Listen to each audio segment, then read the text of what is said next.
The snow fell in thick, silent sheets covering the streets in a merciless white. A millionaire steps out of his luxury penthouse, his mind occupied with business, power, and everything but the world around him. Until he sees them. 2 children. Alone. Freezing. Huddled against a brick wall like ghosts forgotten by the city. They don't beg. They don't speak. But their eyes hold a story too painful to be put into words. And then, he sees it. A single object in the little girl's hands that stops his heart cold. It shouldn't be possible. It shouldn't exist. And yet here it is, dragging him back to a past he buried long ago. Who are they? Why do they have something that belongs to someone he lost forever? In that moment, everything he thought he knew about his life, his past, and his future will be shattered, because this Christmas Eve he's about to discover a truth so devastating that he'll never see the world the same way again. Snow fell softly over Manhattan's streets on Christmas Eve, each flake dancing in the bitter December wind before joining the white blanket that covered the city. The usual bustling rhythm of New York had slowed to a peaceful hush, broken only by the distant sound of carol singers and the occasional cab rushing past. It was in this serene moment that Cassian Hawthorne, one of Manhattan's most successful real estate developers, emerged from his luxury apartment building on Fifth Avenue. At 42, Cassian cut an impressive figure in his tailored black coat and Italian leather shoes, his dark hair peppered with distinguished touches of gray at the temples. Yet, despite his wealth and success, there was a heaviness in his steps, a shadow in his green eyes that spoke of a man carrying the weight of old wounds. Christmas had become just another day to him, a reminder of emptiness rather than joy. As he descended the marble steps of his building, planning to head to his office despite the holiday, something caught his attention. In the dim light of the Thieu street lamp, partially hidden in the shadows between his building and the adjacent brownstone, 2 small figures huddled together against the cold brick wall. His first instinct was to walk past. New York had taught him to keep his distance from strangers. But something made him pause. 2 children, a boy who couldn't be more than 8 and a younger girl, perhaps 6, were pressed against each other for warmth. Their clothes were worn but clean, their faces pale from the cold but holding a dignity that struck him. They weren't begging or crying out for help. They simply sat there, as if they had accepted that no one would stop for them. Cassian felt something stir inside him, an emotion he hadn't experienced in years. It was like a door creaking open in a house he'd locked up long ago. He took a step closer, and that's when he saw it. A glint of silver around the little girl's neck. His heart suddenly forgot how to beat. The necklace. It was impossible, yet he would recognize it anywhere. The delicate silver chain with its unique pendant. A small crescent moon with a tiny star nested within its curve. Eleanor's necklace. The same one she wore the night she disappeared 9 years ago, taking with her every dream of happiness he'd ever had. His throat went dry. "Where are your parents?" he asked, his usually confident voice barely above a whisper. The children remained silent, but the boy's large brown eyes met his with a mix of defiance and fear. The little girl pressed closer to her brother, her small hand instinctively reaching for the necklace. Cassian tried again, softening his tone. "Are you alone?" More silence followed, but when he carefully extended his hand, the girl's fingers moved to the pendant. She pulled it out from beneath her coat, clutching it protectively. In the streetlight's glow, Cassian could see it clearly now, the same tiny imperfection in the silver work that Eleanor used to trace with her finger when she was nervous. His mind reeled. It wasn't just similar, it was the exact same necklace. Snow was falling harder now, but Cassian barely noticed the cold. His thoughts raced. How did this child have Eleanor's necklace? What connection could these children have to the woman who had vanished without a trace, leaving him with nothing but questions and a broken heart? And why were they here alone on Christmas Eve? Without thinking, he shrugged off his expensive coat and wrapped it around the shivering children. "Come with me," he said, surprised by the urgency in his voice. The boy hesitated, studying Cassian's face as if searching for something. Then, slowly he nodded and took his sister's hand. As Cassian led them toward the building's entrance, the doorman's eyes widened in surprise, but he knew better than to question Mr. Hawthorne's decisions. The children's footsteps were nearly silent on the marble floor of the lobby, like two small ghosts following in his wake. The elevator ride to the penthouse was silent, filled only with the soft hum of machinery and the children's quiet breathing. Cassian's mind was a storm of questions, but one thought kept returning. Eleanor's necklace. The one piece of her he'd never been able to find after she disappeared. And now, inexplicably, it hung around the neck of this little girl on Christmas. So what he didn't know, couldn't know, was that by bringing these children into his home, he was opening the door to a past he'd tried to bury, and a truth that would shatter everything he thought he knew about the woman he'd loved and lost.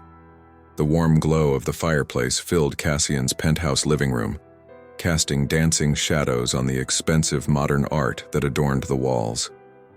The two children sat huddled together on his Italian leather couch, looking impossibly small against its vast expanse.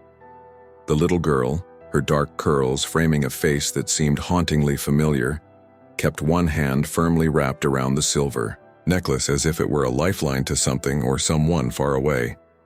Cassian watched them from his position in the leather armchair across from them, his mind racing with questions he wasn't sure he wanted answered.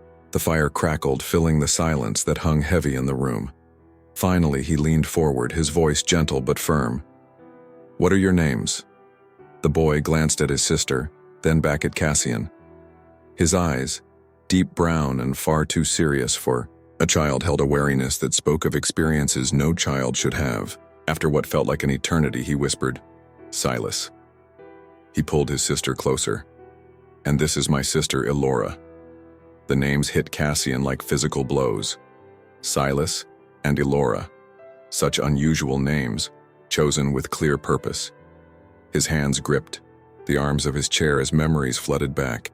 Eleanor curled up beside him one lazy Sunday morning, talking about names she loved. Silas had been her grandfather's name. Elora was what she'd always said she'd name a daughter, after combining her mother's and grandmother's names. His throat tightened. With trembling fingers, he pulled out his phone and dialed a number he rarely used, his private investigator, Marcus. Speaking in low tones, he requested an immediate search for any records of two children matching their descriptions. As he waited, he studied them more closely. The girl, Elora, had Eleanor's nose, her delicate chin, and Silas. There was something in the set of his jaw, the way he held himself, that struck a chord deep within Cassian. Marcus's response came quickly. Nothing. No missing person reports, no foster care records, no school registrations. It was as if these children had materialized from thin air. Cassian's unease grew. In today's world of endless digital footprints, how was this possible? He turned back to the children, his voice carefully controlled. "Tell me the truth. Where did you get that necklace?" Silas's face tightened, but before he could stop her, Elora spoke, her voice barely above a whisper. "It was our mom's, but she's gone. Gone." The word echoed in Cassian's mind like a gunshot. Gone how? Gone where? The same way Eleanor had gone, vanishing into thin air 9 years ago. His chest tightened with a pain he thought he'd buried long ago.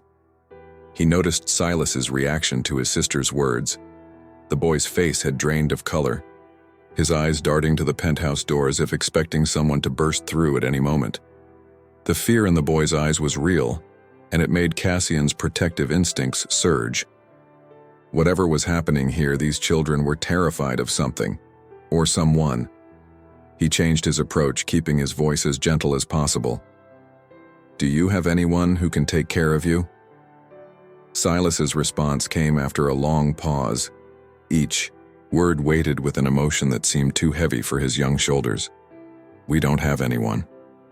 The hardness in his voice sent chills down Cassian's spine. These weren't the words of a child. They were the words of someone who had learned the harsh realities of life far too early. The Christmas tree in the corner, decorated by his housekeeper more out of tradition than any real holiday spirit, twinkled with soft lights, casting colorful shadows across the children's faces. Two children, alone on Christmas Eve, carrying Eleanor's necklace and possibly her secrets. The coincidence was too great to ignore. Cassian stood and walked to the floor-to-ceiling windows, looking out at the snow-covered city below. 9 years ago, Eleanor had vanished without a trace, leaving him with nothing but questions and a broken heart. He'd used his wealth and connections to search for her, hired the best private investigators, but it was as if she'd never existed. And now these children appear, wearing her necklace, carrying names she'd loved, with faces that stirred something deep in his memory. He turned back to look at them.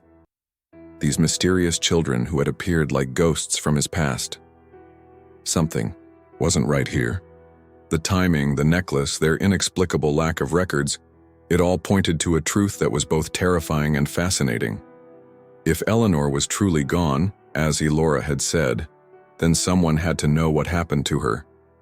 And Cassian was determined to find out, not just for himself anymore, but for these two children who sat in his living room, carrying pieces of a puzzle he'd spent 9 years trying to solve. What he didn't realize was that every answer he sought would lead to more questions, and that the truth, when it finally emerged, would be more devastating than anything he could imagine. Sleep was an impossible luxury for Cassian that night. While Silas and Elora slumbered in the guest bedroom down the hall, he sat in his home office, surrounded by the soft blue glow of multiple computer screens. The leather of his office chair creaked as he leaned forward, his tired eyes fixed on the monitors before him.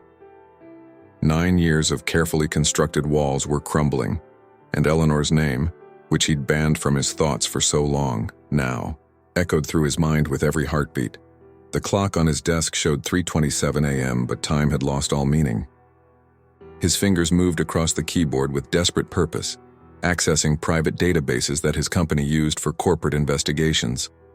Eleanor's face appeared before him in an old photograph. Her bright eyes, that confident smile she always wore, the way her dark hair fell just past her shoulders.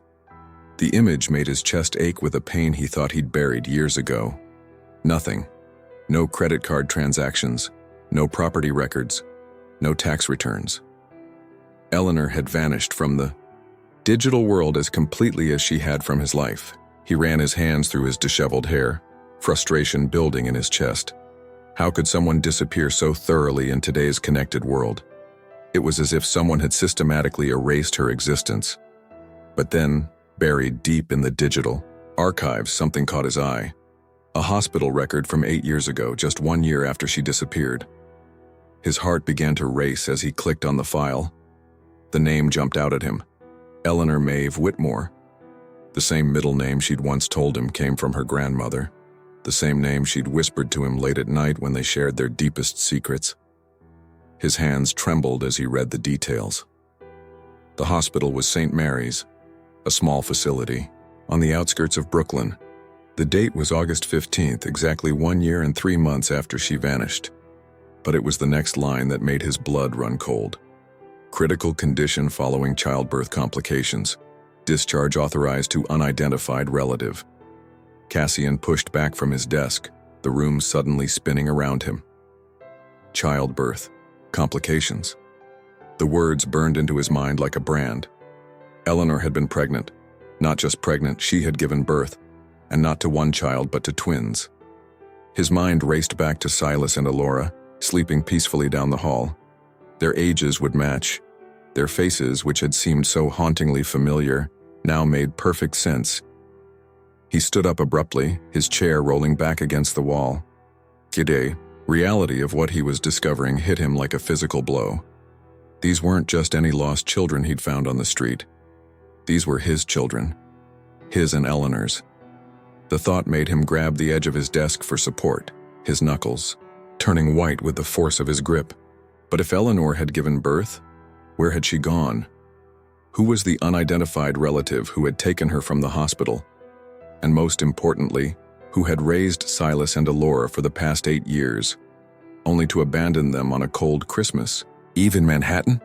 The questions multiplied in his mind like a virus, each one spawning more unknowns. He looked toward his office door, thinking of the children sleeping down the hall. They were his flesh and blood, yet they were complete strangers. What horrors had they experienced? What had they been told about their parents? About him? A soft sound from the hallway made him freeze. Through the crack in his office door, he could see Elora standing there in her oversized borrowed t-shirt, clutching Eleanor's necklace. Her small face was illuminated by the blue light from his computer screens, and in that moment, the resemblance to her mother was so strong it took his breath away. "Mr. Hawthorne?" Her tiny voice carried across the room. "I had a bad dream." The word struck him like an arrow to the heart. How many nights had these children woken from nightmares with no one to comfort them? How many times had they needed a father and he hadn't been there? The guilt was overwhelming, even though he knew logically that he couldn't have known. He crossed the room and knelt before her, fighting the urge to pull her into his arms. She was his daughter, but to her, he was still a stranger. "Would you like some hot chocolate?" he asked softly, remembering how Eleanor used to say that chocolate could cure any midnight worry. As he led her to the kitchen, Cassian's mind was racing. Somewhere out there were answers. About Eleanor. About why she'd hidden their children, about who had raised them and why they were alone now. And he would find those answers, no matter what it took. Because now it wasn't just about healing his own broken heart. It was about protecting these children. His children.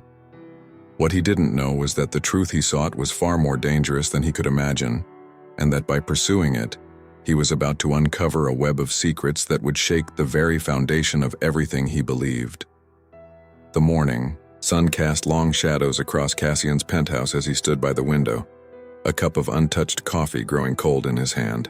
Behind him, Silas and Elora sat at his kitchen island, quietly eating the breakfast his housekeeper had prepared.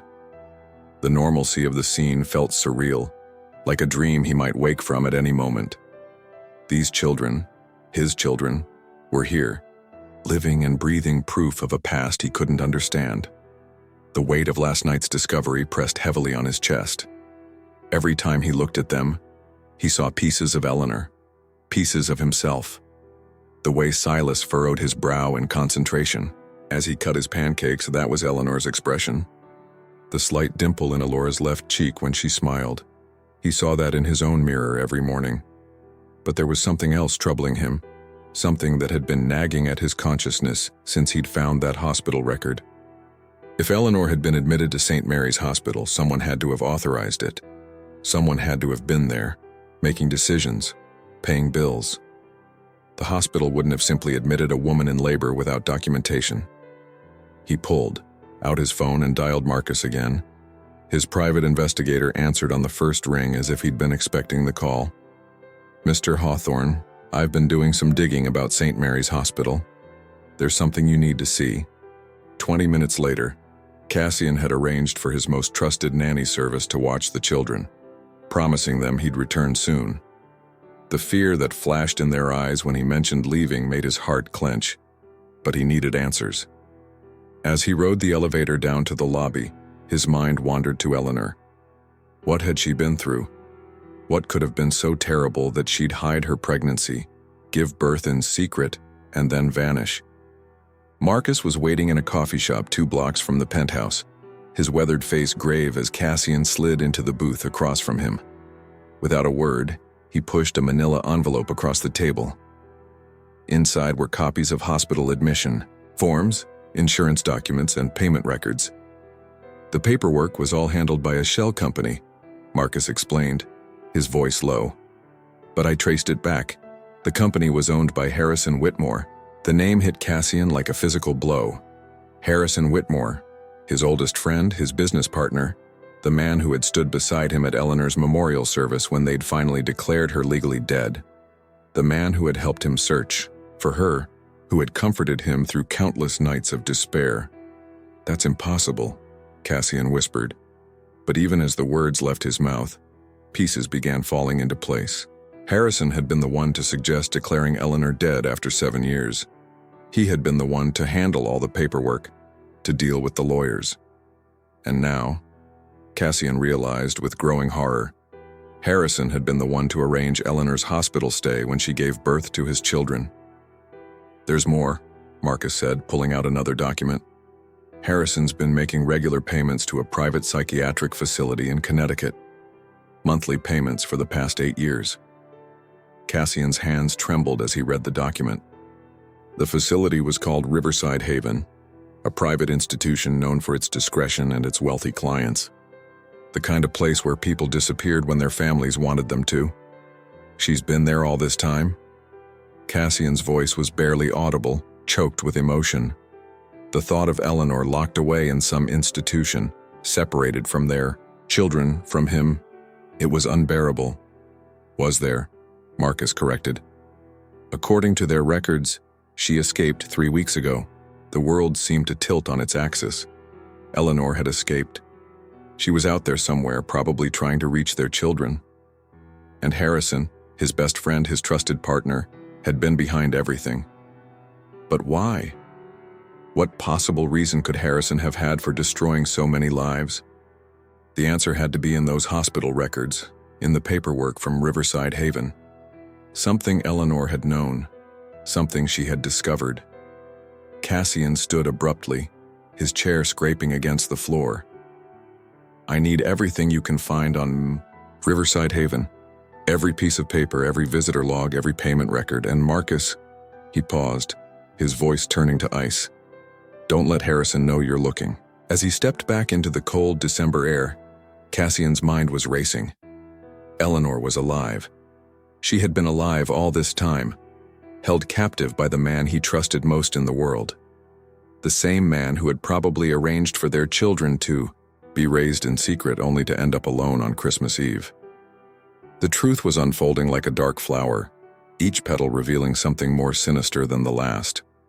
And somewhere in the middle of it all was Harrison Whitmore, the man who had orchestrated this entire nightmare.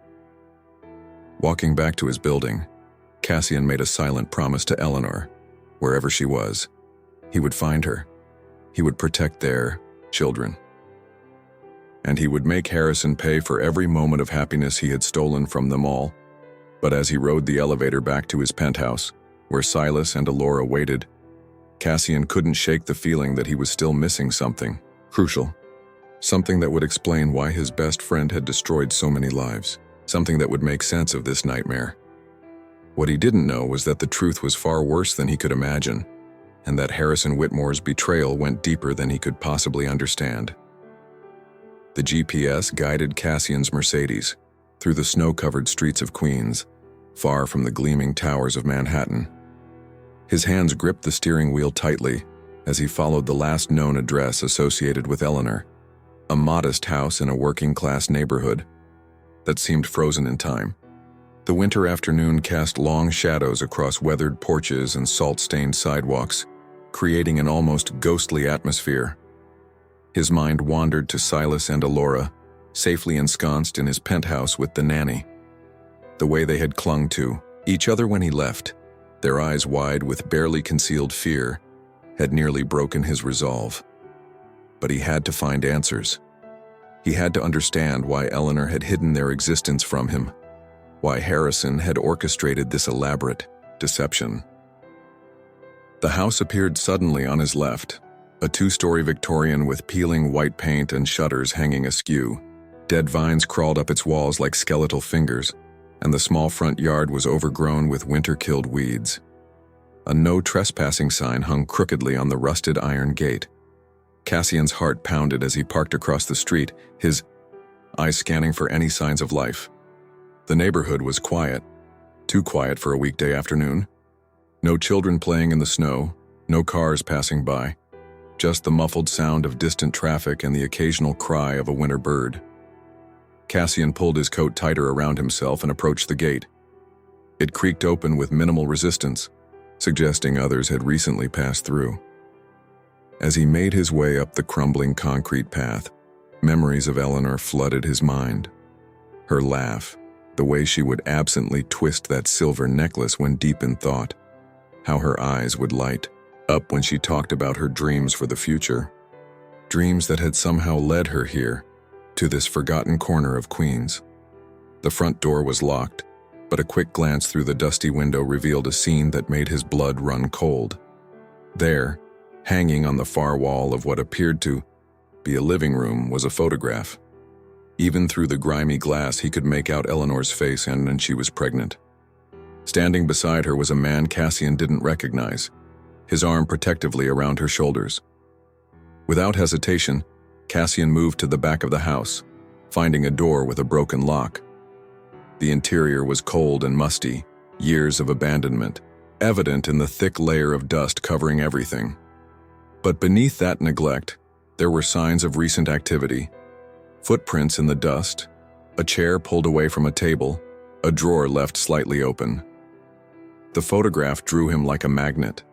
Up close, he could see that Eleanor was heavily pregnant, her face glowing with a happiness he remembered well. But it was the date stamp in the corner that struck him hardest.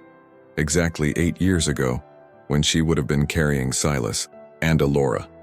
The man beside her was middle-aged, with kind eyes and gray hair. Who was he? Why was he with Eleanor during her pregnancy? Cassian's eyes roamed the room, taking in other details. There were more photos. Eleanor at what appeared to be a small birthday celebration. Eleanor in a garden.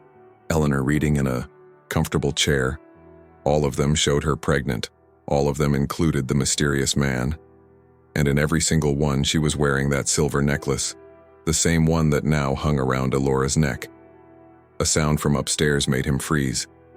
Footsteps? His heart raced as he moved silently toward the staircase. The old wood groaned beneath his feet despite his careful movements. The second floor was darker, the windows boarded up, leaving only thin strips of light to illuminate the hallway. The master bedroom door stood slightly ajar. Inside, Cassian found chaos. Drawers pulled out, papers scattered across the floor. A mattress overturned. Someone had been searching for something, and recently, among the mess, a piece of paper caught his eye. It was a letter, the handwriting unmistakably Eleanor's. My dearest friend, if you're reading this, it means they've found me. Everything I feared has come true. The truth about Harrison, about the company, about what really happened that night. It's all in the safe deposit box. Box 247 at First National. The key is where we discussed. Keep it safe. Keep them safe. They can never know what their father really did. All my love, Eleanor. Cassian read the words again and again, his hands shaking. What truth about Harrison? What had happened that night? And what had he supposedly done that was so terrible? None of it made sense. A floorboard creaked behind him. Before he could turn, something hard struck the back of his head. The world spun, then went black. When he came to, he was alone. The letter was gone. But now he knew. Eleanor had been here, had lived here, had carried their children here. And somewhere out there was a safe deposit box that held answers to questions he hadn't even known to ask. As he stumbled back to his car, his head throbbing, one thought kept repeating, they can never know what their father really did. But which father was Eleanor referring to? Him, or the mysterious man in the photographs? The snow had started falling again as he drove back to Manhattan, back to the children who were both his and strangers.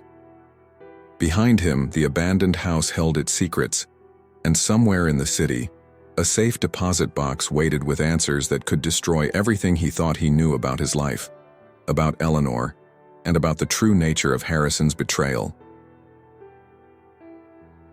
The deer throbbing in Cassian's head hadn't subsided as he sat in his office later that night, an ice pack pressed against the growing lump. The penthouse was quiet. Silas and Alora had finally fallen asleep after hours of him reassuring them he wouldn't leave again. Their fear of abandonment cut deep into his heart, a constant reminder of all the years he'd missed. On his desk, spread out like pieces of a cruel puzzle, were the documents Marcus had gathered about Eleanor's life under her assumed identity. Sarah Mitchell, that was the name she'd used. The photographs from the abandoned house were now scattered across his laptop keyboard, each one a window into a life he should have shared. His fingers traced Eleanor's face in one of them, her pregnancy-rounded cheeks glowing with a happiness that now felt like a mockery. The mystery man appeared in most of the photos, always protective, always close. To Eleanor. Cassian had Marcus running facial recognition software, but something told him this man's identity wouldn't be found in any database. He was someone who had helped Eleanor disappear, someone who had protected her when Cassian couldn't, or hadn't. His computer chimed, a new email from Marcus. The surveillance footage from First National Bank showed Eleanor had visited her safe deposit box 3 weeks ago, right after her escape from Riverside Haven. The timing couldn't be coincidental.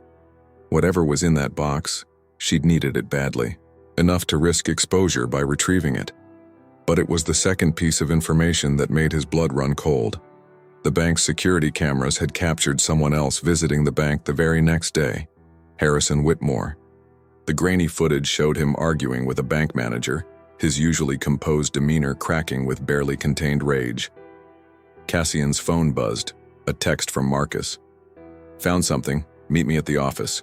Urgent." The drive to his corporate headquarters in downtown Manhattan was a blur of swirling snow and racing thoughts. The massive glass building that housed Hawthorne Whitmore Enterprises stood like a gleaming monument to success. But tonight, it felt more like a mausoleum of secrets. Marcus was waiting in Cassian's corner office, his face grave in the dim light. Without a word, he handed over a thick file. "This was buried in the company's archived servers. Someone tried to delete it, but I managed to recover portions." The file contained financial records from 9 years ago, the same time Eleanor disappeared. As Cassian read, his hands began to shake. Millions of dollars had been moved through a series of shell companies, all leading back to one source: Harrison Whitmore. But it was the destination of those funds that made Cassian's world tilt on its axis. The money had gone to a secret medical research facility in Eastern Europe, a facility that specialized in genetic experimentation. Illegal genetic experimentation. "There's more," Marcus said quietly, pulling out another document. "I found Eleanor's medical records from before she disappeared. She wasn't just pregnant, Cassian.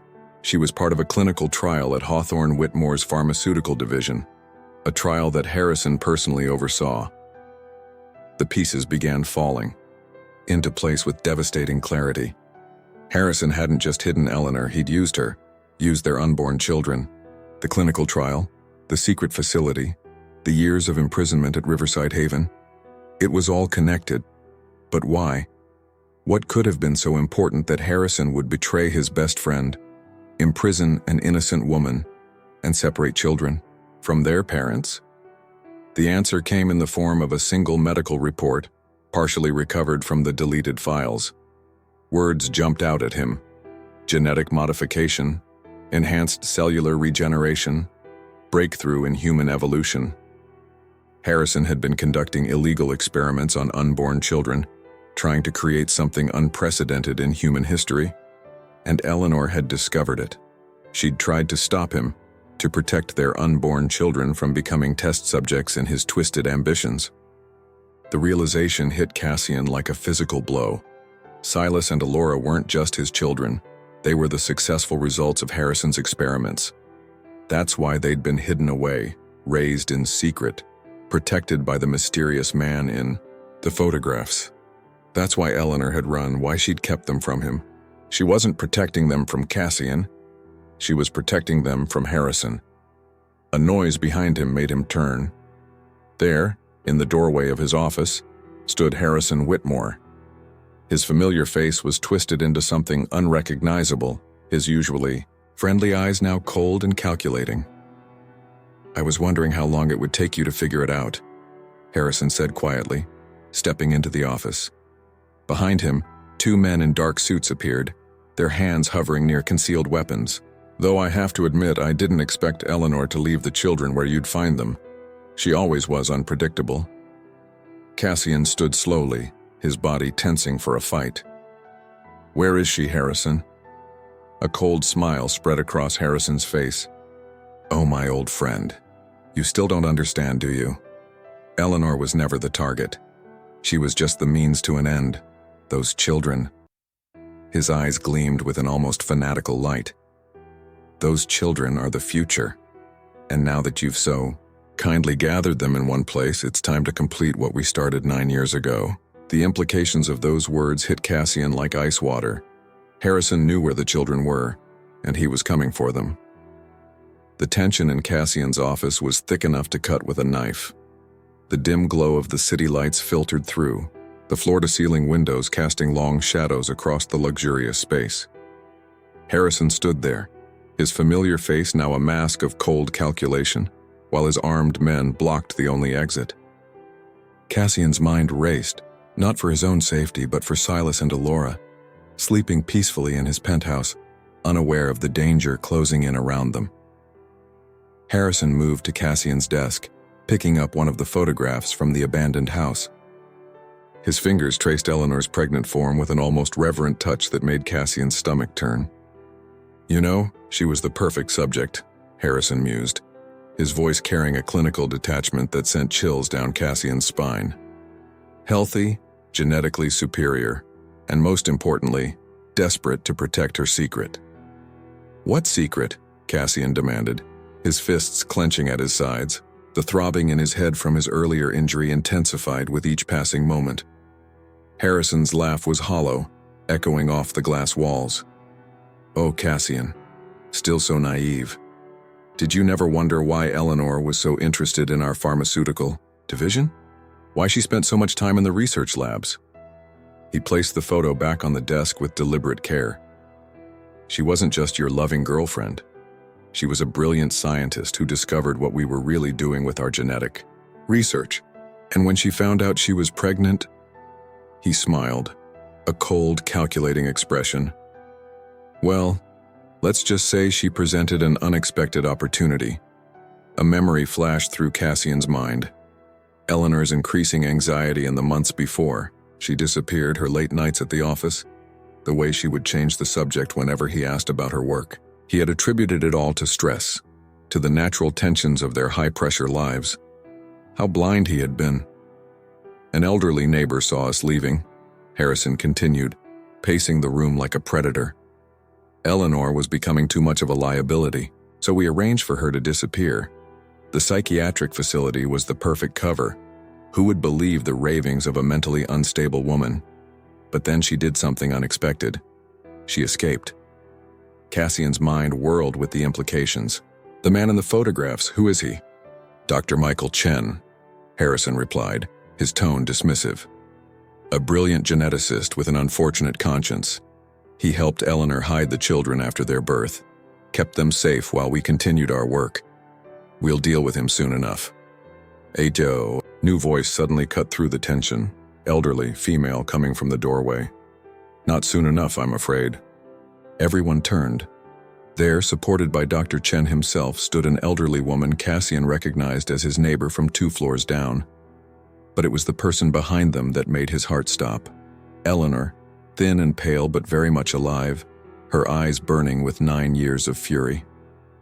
"Mrs. Patterson has been watching over our children for years," Eleanor said, her voice stronger than her fragile appearance would suggest. "She's also been gathering evidence. Evidence that's now in the hands of every major news outlet and federal agency in the country." Harrison's composure cracked. He reached for something in his jacket, but Eleanor was faster. "The children were never the experiment, Harrison. They were the proof. Proof that your genetic modifications caused irreversible damage. They're dying and you know it. That's why you needed them back, to cover your tracks."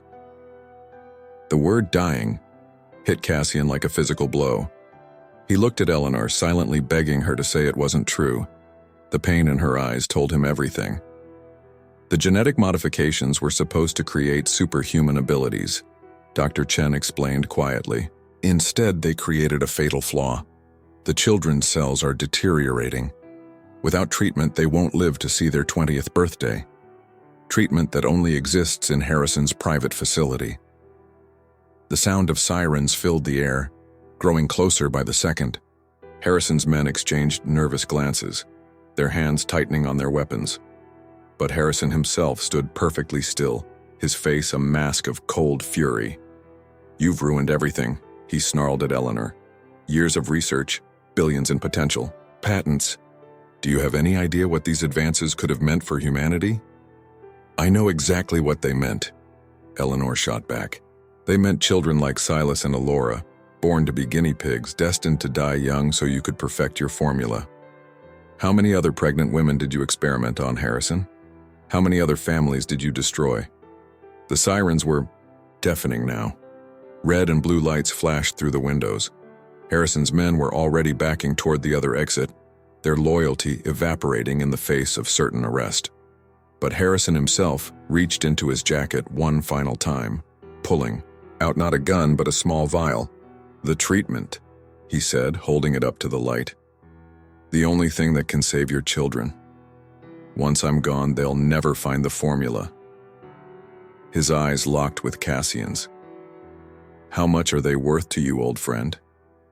Your children's lives, in exchange for my freedom?" The moment stretched like glass about to shatter. Cassian looked at Eleanor, saw 9 years of pain and sacrifice in her eyes. He looked at the vial, containing either salvation or damnation, and he made his choice. Time seemed to stand still in Cassian's office as the red and blue lights from police vehicles painted shifting shadows across the walls. Harrison stood with the vial held high, his face a mask of calculated triumph, while Eleanor's eyes bored into Cassian's with an intensity that spoke of years of unspoken pain and sacrifice. The EIE.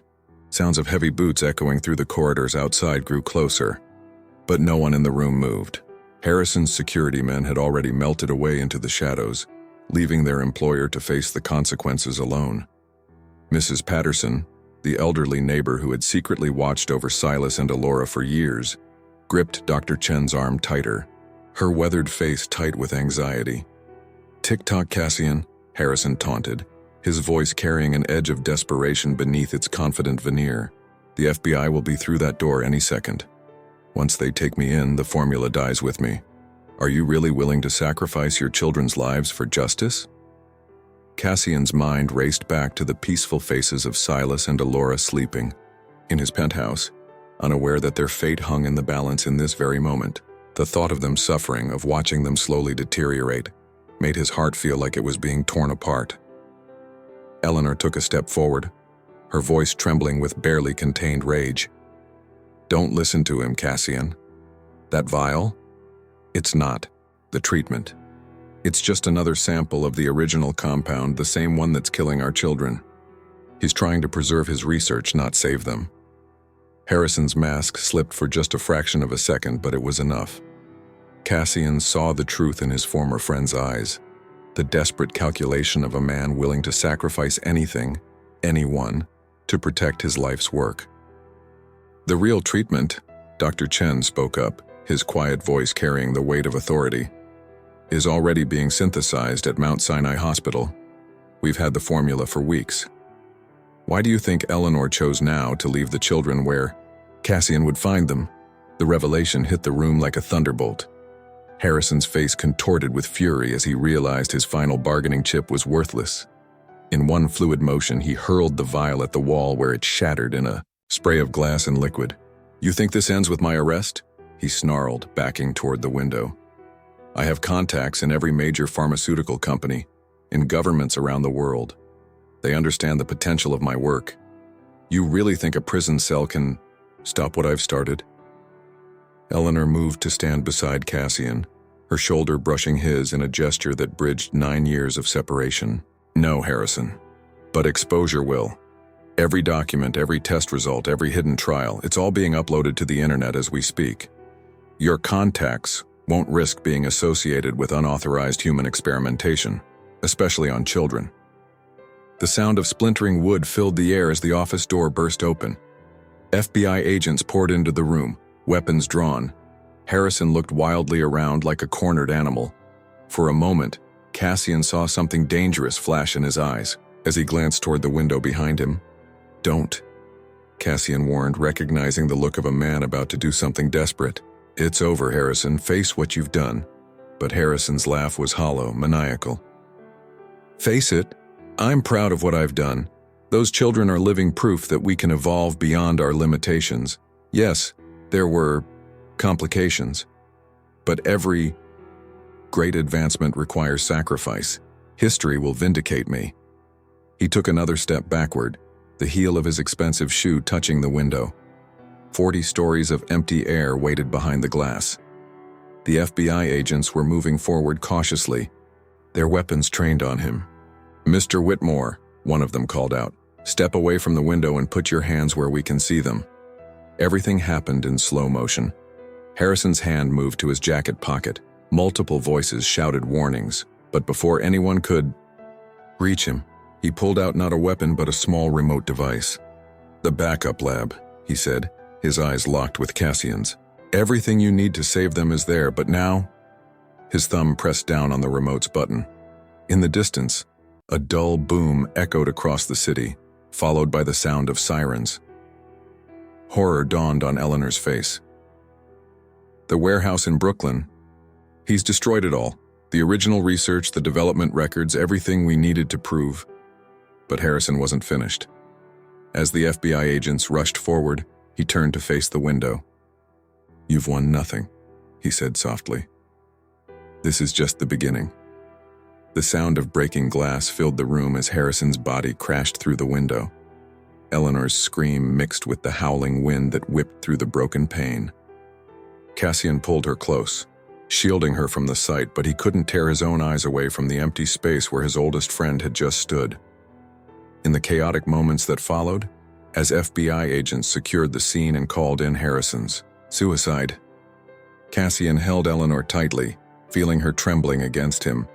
9 years of separation dissolved in the face of shared trauma and the knowledge that their fight wasn't over. Their children were still in danger, and somewhere out there, Harrison's research lived on, waiting to be discovered by someone else willing to sacrifice anything in the name of progress. But for now, they were together. And somewhere in the city, Silas and Alora slept peacefully, unaware that their parents were finally reunited, ready to face whatever came next as a family. Dawn was breaking over Manhattan as Cassian and Eleanor rode the elevator up to his penthouse. The events of the night felt surreal. Harrison's death, the destroyed evidence, the revelation about their children's condition. Eleanor's hand trembled in his, her knuckles white from gripping the silver locket she'd retrieved from Mrs. Patterson, an identical twin to the one around Alora's neck.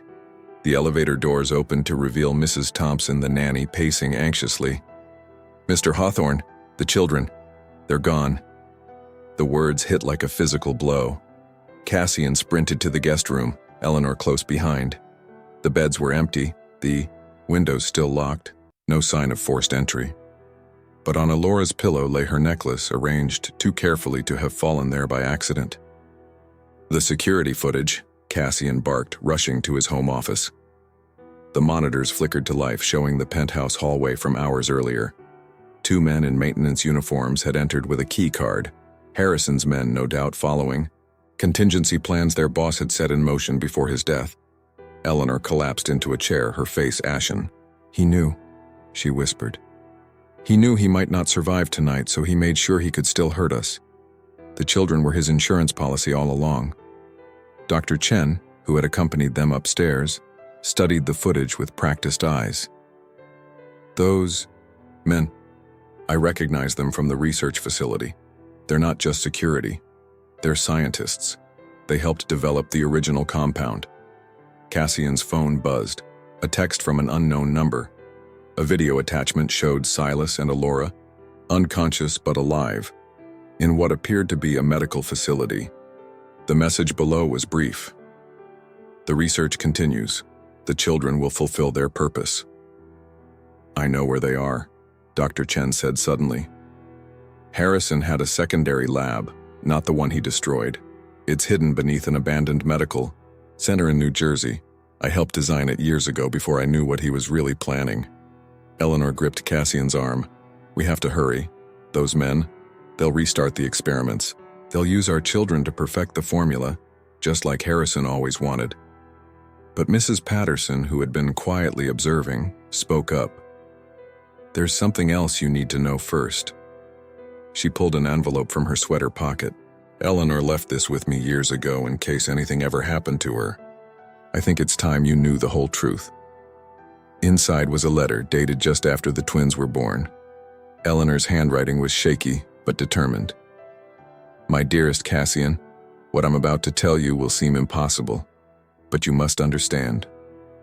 The genetic modifications didn't just affect our children's life expectancy.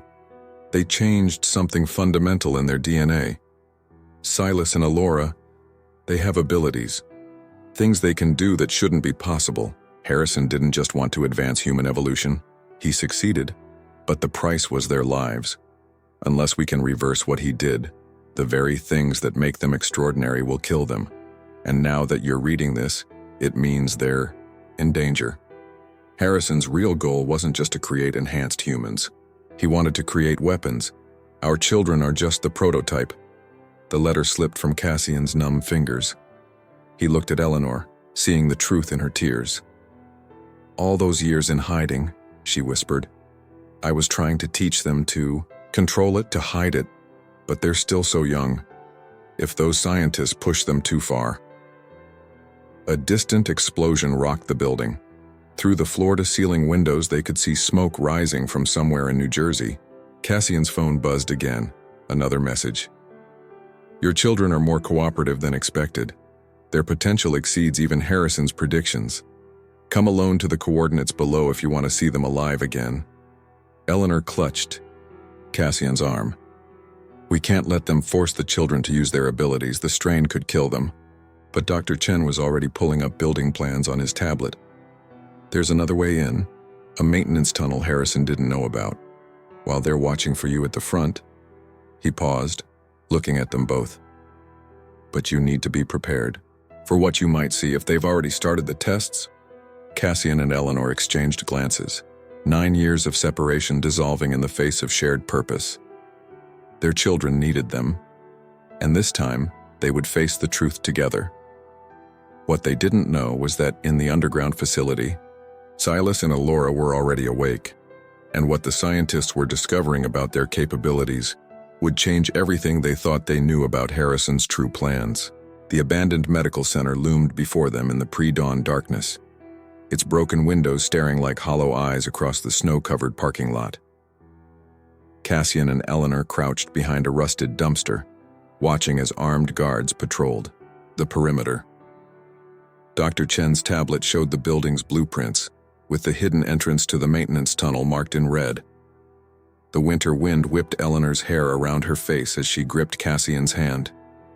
I never wanted you to find out about them like this, she whispered, her voice thick with emotion.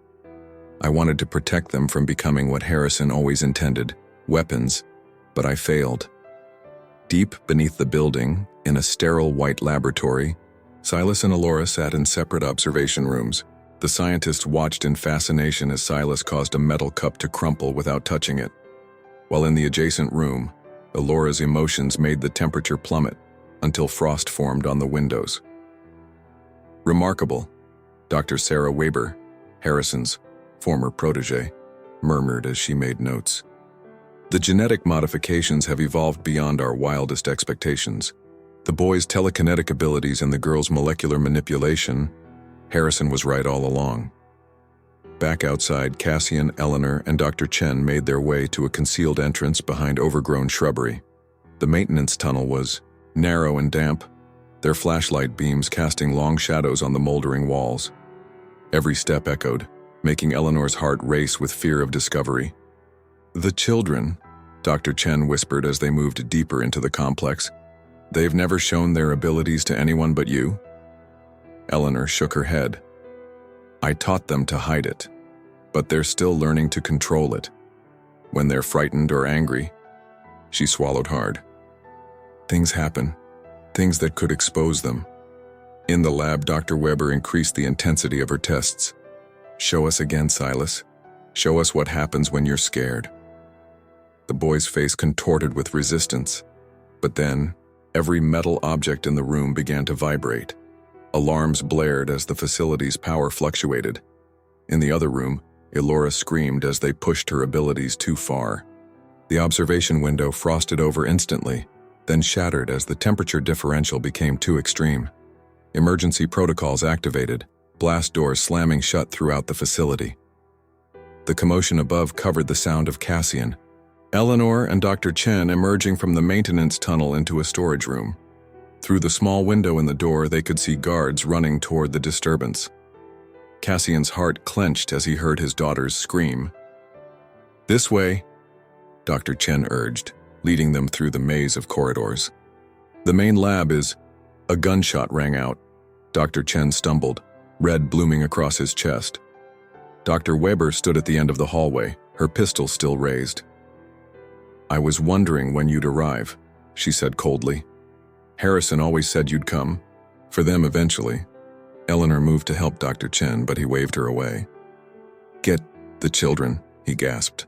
"The formula. It's in my tablet. The cure." Dr. Weber's laugh was harsh. "Cure? Why would we cure them when they're exactly what we've been working toward? Perfect human weapons, controlled by their own genetic time bomb. Either they cooperate, or they die. Harrison's final failsafe." The facility shook again as Silas's powers lashed out in response to his sister's distress. Pipes burst in the walls, spraying steam and water. Emergency lights cast everything in a red glow. "You don't understand," Eleanor pleaded. "Their powers, they're not stable. Every time they use them, it accelerates the cellular degradation. You're killing them." Another explosion rocked the building.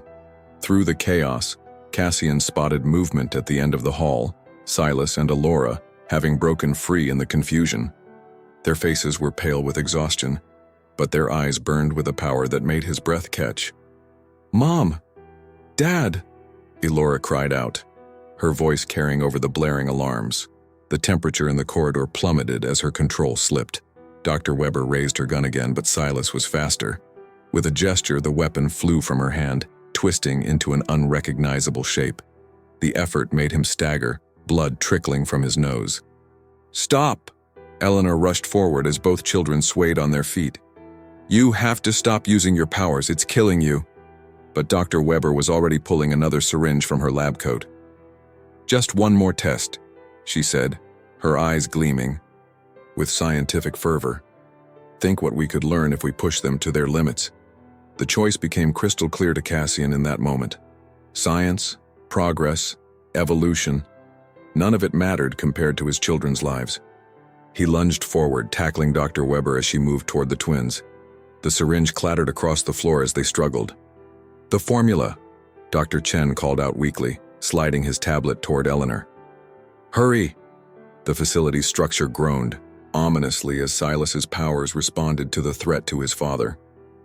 Pipes and support beams twisted like paper. The ceiling began to crack. "We have to get out." Eleanor grabbed both children's hands. "The building's coming down."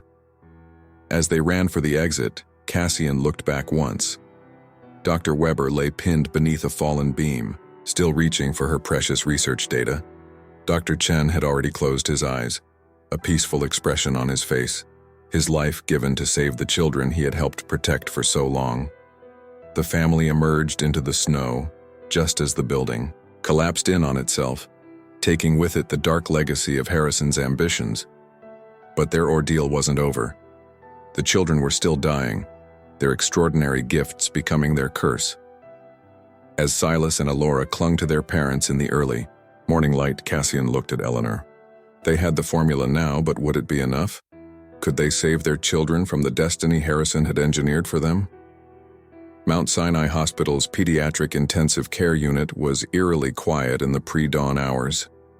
Cassian stood at the window of the private room where Silas and Elora lay in adjacent beds, their small forms dwarfed by the medical equipment surrounding them. The city lights twinkled beyond the glass, a stark contrast to the darkness that had nearly consumed their family.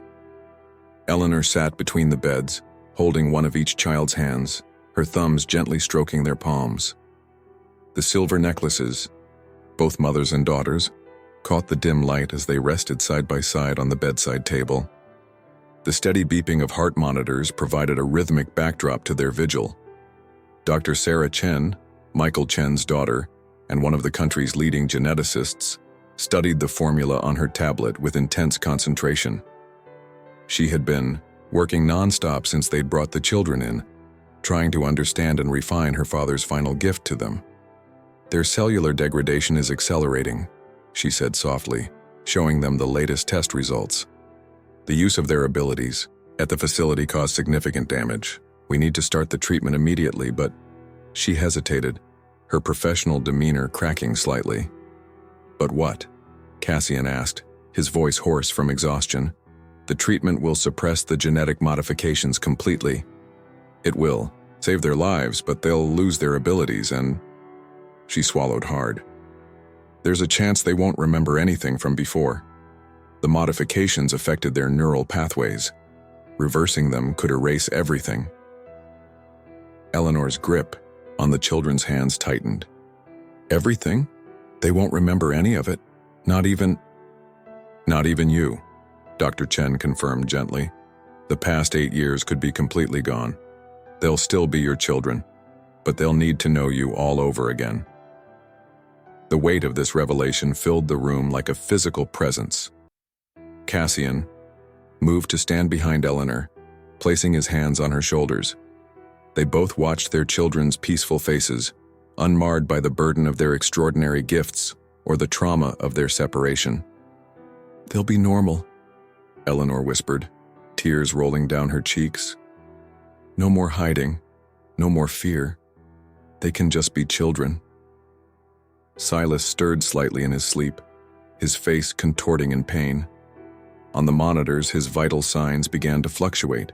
Without conscious control, his powers reached out, making the medical equipment rattle ominously. In the next bed, Elora whimpered, frost beginning to form on her blanket. We're out of time, Dr. Chen said urgently. Their bodies are failing. We need to make a decision now. Eleanor looked up at Cassian, her eyes full of 9 years of loss and love and sacrifice. They deserve a chance at a normal life. Even if… Her voice broke. Even if they forget how much we've already loved them. Cassian knelt beside her, taking her free hand in his. We'll make new memories, he promised. Better ones, together this time. Dr. Chen moved efficiently, preparing the treatment. 2 IV bags of clear liquid, containing the formula that would save their children's lives at the cost of their extraordinary gifts and their memories. As she connected the IVs, she looked at the parents with compassion. Talk to them, she encouraged. Even if they forget, some part of them might remember your voices. Eleanor leaned over Silas first, brushing his dark hair from his forehead. My brave, strong boy, she whispered. You've carried such a heavy burden, but you can rest now. We'll be right here when you wake up. Cassian moved to Elora's bedside, taking in every detail of her face, Eleanor's nose, his chin, the slight furrow between her brows that matched his own. My little snowflake, he said softly, using the nickname he'd heard Eleanor call her. Daddy's here now. Everything's going to be okay. As Dr. Chen started the treatment, the room grew unnaturally still. The rattling equipment calmed, the frost melted away as if the children's powers were gently fading rather than being torn away. Their breathing became deeper, more peaceful. Eleanor and Cassian held each other as they watched their children's extraordinary gifts slip away, taking with them 8 years of memories, the good and the bad, the pain and the joy, the fear and the love. When they woke up, they would be meeting their parents for the first time all over again. But as the sun began to rise over Manhattan, painting the hospital room in shades of gold, they knew that this ending was also a beginning. Their family had been fractured by ambition and fear, by secrets and sacrifices. Now they had a chance to rebuild it on a foundation of simple, ordinary love.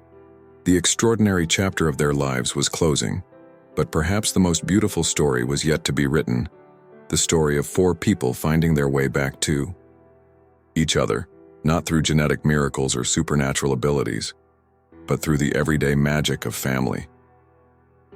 As dawn broke fully over the city, Silas and Elora slept peacefully, their bodies healing, their minds resetting, and their parents watched over them, ready to begin again, ready to make new memories that would be extraordinary in their very ordinariness. 1 year had passed since that fateful Christmas Eve when Cassian found 2 lost children in the snow. The penthouse was transformed now, filled with the sounds of laughter and the organized chaos that comes with family life. Colorful drawings covered the refrigerator, toys occasionally cluttered the pristine floors, and 2 bikes stood proudly on the terrace, testament to newly learned skills. Cassian stood in the doorway of the children's playroom, watching as Silas helped Elora with her homework. They were different children now, healthier, happier, unburdened by the weight of their former abilities. The treatment had worked exactly as Dr. Chen predicted. They had woken up with no memories of their past, but their bodies were healing, their cells regenerating normally. Eleanor appeared beside him, slipping her hand into his. She still wore her silver necklace, though Elora's twin pendant now rested in a memory box, along with photographs and mementos of a past the children couldn't remember. Sometimes, late at night, they would look through it together, marveling at how fate had torn them apart only to bring them back together. "Dad," Silas called out, his face lighting up as he spotted them. "Can we go to the park? I promised to teach Elora how to do a proper layup." Such a normal request, Cassian thought, his heart swelling. No metal objects flying through the air, no sudden temperature drops, just a boy wanting to play basketball with his sister. "Of course," he smiled. "But bundle up, it's cold out there." As the children rushed to get their coats, Eleanor leaned against him. "They're so different," she whispered. "Sometimes I see little glimpses. The way Silas protects his sister, how Elora still loves the cold, but they're just normal kids now." The elevator ride to the lobby was filled with excited chatter about basketball strategies and homework assignments.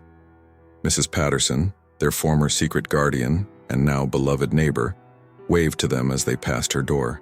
She had become like a grandmother to the children, though they didn't remember the years she had watched over them from afar.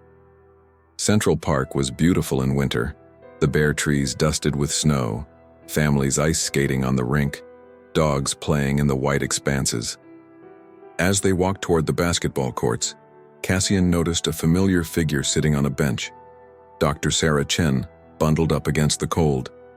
She visited occasionally, monitoring the children's progress while carrying on her father's legacy. The treatment she had refined was now helping other children affected by genetic experiments, though none had ever shown abilities like Silas and Elora's. "They look wonderful," she said, as the adults sat together, watching the children play. "The latest tests show no trace of the genetic modifications. They're completely healthy now." Eleanor nodded, but there was a shadow in her eyes. "I found Elora's diary from before. She wrote about feeling different, special. Sometimes I wonder if we made the right choice taking that away from them." Cassian wrapped an arm around her shoulders. "We gave them a chance at life," he reminded her gently. "A normal, full life." On the court, Silas was patiently showing Elora how to position her hands on the ball. Their laughter carried across the snow-covered park, ordinary and precious, yet there was something in the way they moved together, an unconscious synchronicity that hinted at their deeper connection. "There's something else," Dr. Chen said quietly, her expression serious. "In the latest round of testing, I found something unusual. The genetic modifications aren't completely gone, they're dormant and they're evolving." The words hung in the cold air like frost. Eleanor's hand found Cassian's, squeezing tight. "What does that mean?" "I don't know," Dr. Chen admitted, "but their DNA is still changing, adapting. It's possible that as they grow older, some abilities might return. Different ones, perhaps. More stable ones." Cassian watched as Elora made her first basket, jumping with joy as Silas cheered her on. "Then we'll face it together," he said firmly. "No more secrets, no more hiding. Whatever happens, they'll have us this time." Eleanor rested her head on his shoulder, and they sat together in the winter sunshine, watching their children play. The past year had taught them that sometimes the most extraordinary thing wasn't having supernatural powers or achieving scientific breakthroughs. It was simply being there for each other, day after day, building a family one normal moment at a time. As the afternoon light began to fade, Silas and Elora ran back to their parents, cheeks flushed with cold and exercise. "Can we get hot chocolate?"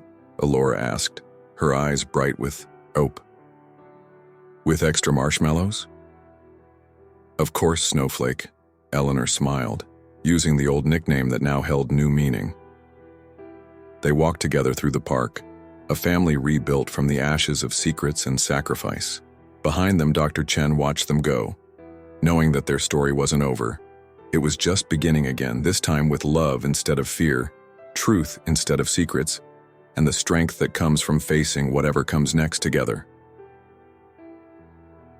In Cassian's pocket, the two silver necklaces clinked together, a reminder of the past they had survived and the future they would face as one.